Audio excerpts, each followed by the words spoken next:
Hello, everybody. Welcome to today's episode of This is Kadikar podcast. Today, I'm joined by Frank and Jukkis. Unfortunately, Dom is always busy on Mondays. He's full at university. Maybe he's, doing his business. I am here. Yeah, hello, Mr. Frank. This is Robocop speaking. So, how are I you? think that was Jukkis doing his impression of a dog. Oh, I'm sorry, man. No, Jukkis, you got me. I'm sorry, Frank Gabi. It was I thought it was you. You're bad, Jukkis Jukkis. is in there. So, anyway, just how are you, Frank? Oh, I'm good. No robots around. So, Shout out to I'm just Dom. happy it's us humans. Yeah. And how about you, Kiss? You're having fun there? Yeah. Good to be back here. Yeah. Podcast. hmm So, thank you. I'm okay. Uh, maybe I might be a Robocop, but I have feelings too. Oh, you sound good, man. Very good. Yeah, I'm becoming more human after you are asking me how I'm doing. So it's changing. We're And so rude. no, I'm just joking. No. Uh, so yeah. Anyway, let's get back to the football and let's back to the world. What's going on? What is that? It is my robot. I mean, not robot. Sorry, it's my phone. You just made me think about robots after all this. Uh, and yeah, today, yeah, Fenerbahçe played against Malatyaspor yesterday, and we have won 2-0.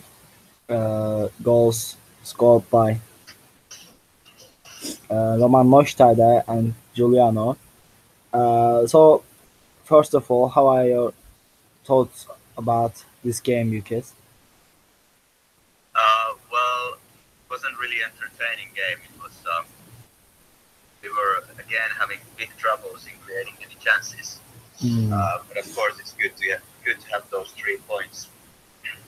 yeah, I'm happy for those, but we are going to have a big trouble in the future if we yeah, can't create enough chances. But, that's true.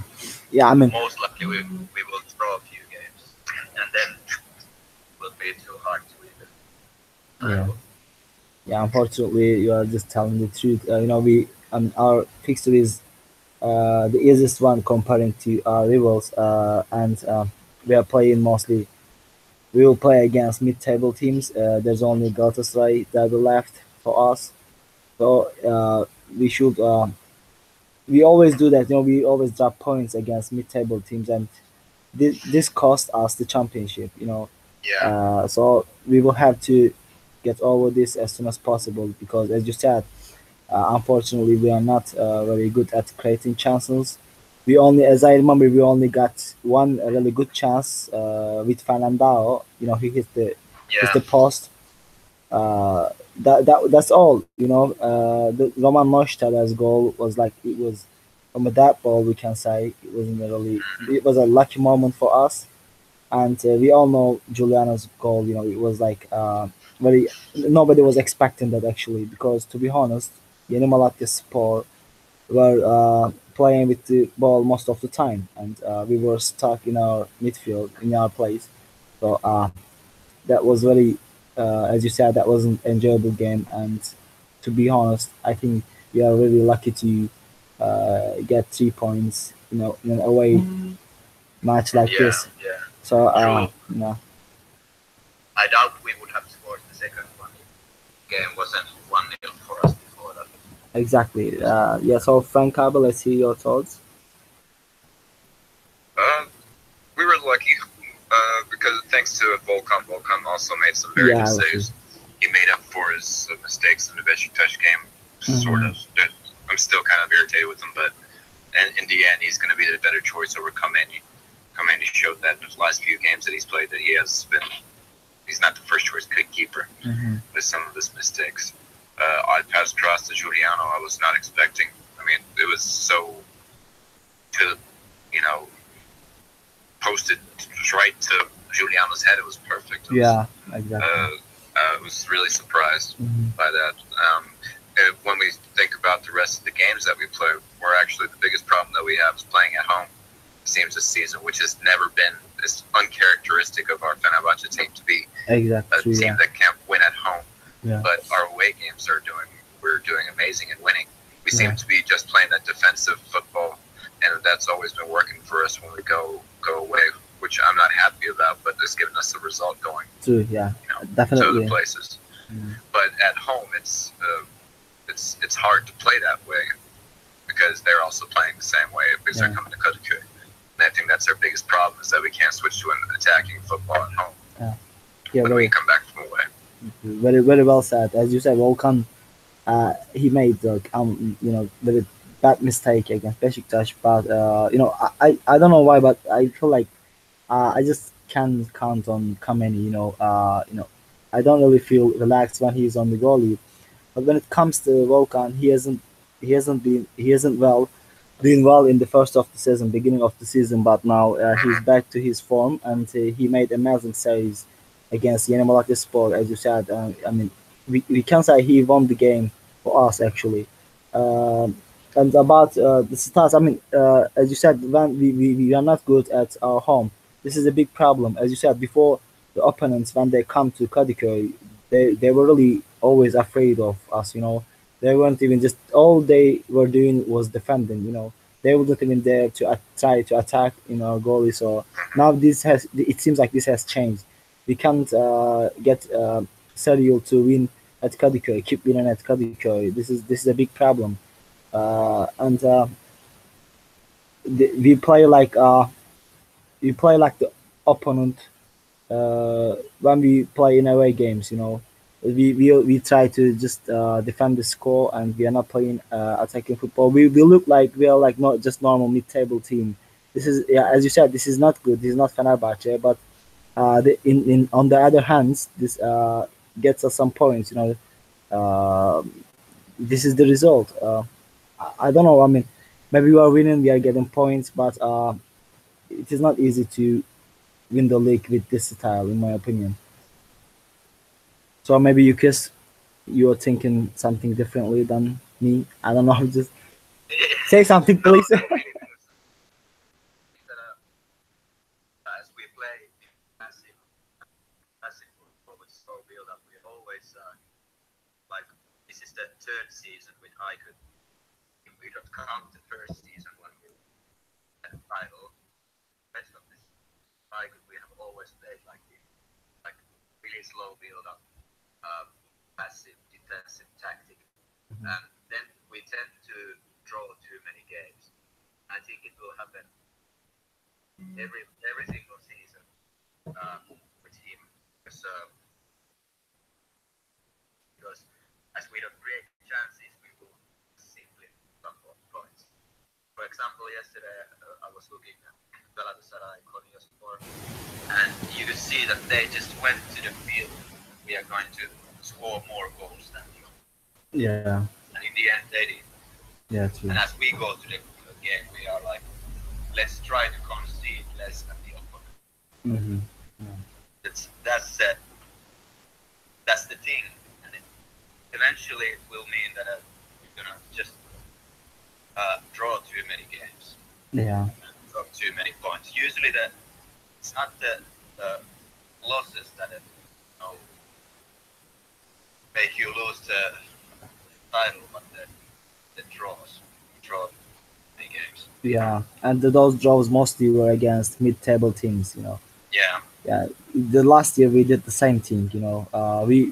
We haven't lost a single derby, a single big match last year, but we lost against really huge points against mid-table teams, and that cost us the league, and we finished third. That was a very bad season for us. So also there are like some fans are very discussing about this a lot on social media, as I see. They always